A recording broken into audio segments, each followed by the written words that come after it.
Good morning বন্ধুরা। আশা করছি আপনারা সবাই আপনাদের পরিবারের সবাইকে নিয়ে খুব ভালো আছেন। আজ আমি আপনাদের সাথে দুটো রেসিপি শেয়ার করছি। আমি আজকের যেই রেসিপি দুটো আপনাদের কাছে শেয়ার করছি তাতে যেই উপকরণগুলো লাগে সেই উপকরণগুলো আমাদের সবার ঘরেই থাকে। আমি বানাচ্ছি মুগ ডাল আর ভেন্ডি ফ্রাই। বুঝতে পারছি আপনারা কি ভাবছেন। আপনারা ভাবছেন মুগ ডাল আর ভেন্ডি ফ্রাই, এটা আবার কি নতুন রেসিপি? এটা তো আমরা সবাই ঘরে বানাই। বন্ধুরা, আমি মুগ ডালটা বানাবো ফুলকপি আলু দিয়ে, আর ভেন্ডি ফ্রাইটা করব পোস্ত, কারি পাতা, চিনেবাদাম দিয়ে। তাহলে আপনারা সবাই আমার সাথে এখন থাকুন, ভিডিওটা পুরো দেখুন।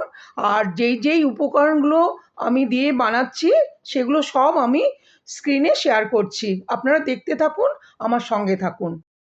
আমি ভেন্ডি ফ্রাইয়ের উপকরণগুলো সব রেডি করে নিলাম। ভেন্ডিটা কিন্তু আগে ধুয়ে আমি একটা পরিষ্কার কাপড় দিয়ে মুছে নিই। আপনারাও এরকম করবেন, দেখবেন ভেন্ডি কাটতে খুব সুবিধা হবে। ভেন্ডির সাথে থাকছে আলু, টমেটো, পেঁয়াজ, কাঁচা লঙ্কা আর রসুন। আপনারা দেখুন স্ক্রিনে, আমি যে ভেন্ডি ফ্রাইটা করছি তার জন্য নিয়েছি হলদে গুঁড়ো আর নুন, চিনেবাদাম, পোস্ত, কারি পাতা। আর আমি একটু মিষ্টি খেতে ভালোবাসি দেখে আমি একটু সব রান্নাতেই মিষ্টি দিই। যদি আপনারা মনে করেন যে আপনারা রান্নাতে একদম মিষ্টি খান না, তাহলে কিন্তু চিনি দেওয়ার দরকার নেই। আমি এখন ভেন্ডি, আলু, পেঁয়াজ, টমেটো, কাঁচা লঙ্কা আর রসুন ছোট ছোট করে কেটে নিলাম। রসুন আর কাঁচা লঙ্কাটা আমি খুব ছোট ছোট করে কেটেছি। এখন আমি আলুটা আর ভেন্ডিটা আলাদা আলাদা করে ভেজে নিচ্ছি।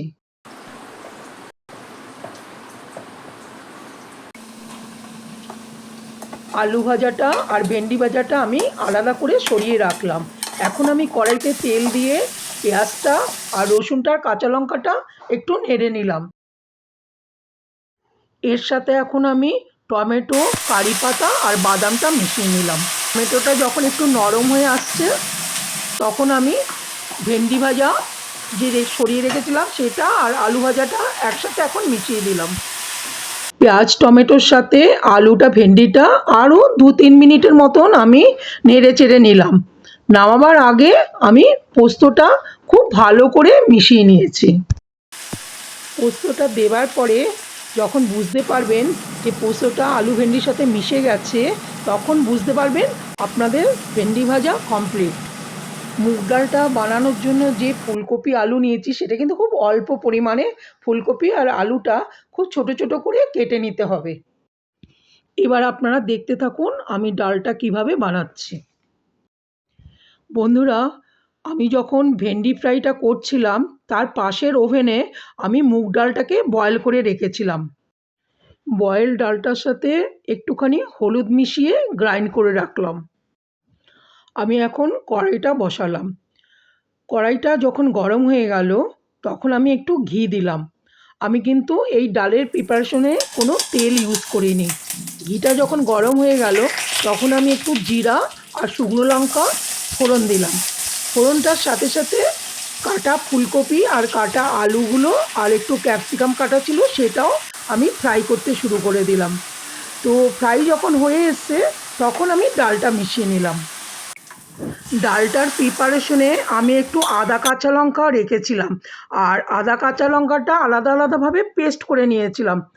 এখন আমি যখন দেখছি ডালটা হয়ে এসছে, এখন আমি আদা পেস্ট কাঁচা লঙ্কা পেস্টটা মিশিয়ে নিলাম, তার সঙ্গে পরিমাণ মতো নুন, আর আমি স্বাদের জন্য একটু চিনি ব্যবহার করছি। আপনারা ইচ্ছা হলে করবেন, না হলে করবেন না। এবার ডালটা 5-7 মিনিটের মতন ফোটালেই হয়ে যাবে। ডালটা এখন 5-7 মিনিট ফোটানোর পরে কমপ্লিট হয়ে গেল। ডালটা নামিয়ে ফেললাম। আর আগে তো ভেন্ডি ফ্রাইটা করাই ছিল। তো এখন আমি রাইস আর রুটির সাথে আমার পরিবারের সদস্যদের পরিবেশন করব। আশা করছি আপনারা সবাই আমার এই ভিডিওটা সম্পূর্ণ দেখেছেন এবং এটাও বুঝে গেছেন যে ঘরে থাকা সামান্য উপকরণ দিয়ে কত কম সময়ের মধ্যে সুস্বাদু দুটো ডিশ বানানো যায়। তাহলে বন্ধুরা আজকের মতন এখানেই শেষ করছি। ও হ্যাঁ, আপনারা কিন্তু আমার এই নতুন চ্যানেলটাকে সাবস্ক্রাইব করতে ভুলবেন না যেন। আজকের এই ভিডিওটা দেখার পর আপনাদের যদি ভালো লাগে তাহলে লাইক করবেন, আর রিকোয়েস্ট রইল আপনাদের সবার পরিচিতদের সাথে শেয়ার করবেন, কেমন? আপনারা সবাই ভালো থাকুন, সুস্থ থাকুন। আর আমার যে ভিডিওটা দেখলেন এতক্ষণ ধরে, সেটা শুধু দেখলে হবে না, কিন্তু বানিয়ে খেতে হবে, কেমন? টাটা। वीडियोस बनाने हैं फिल्मोरा है ना।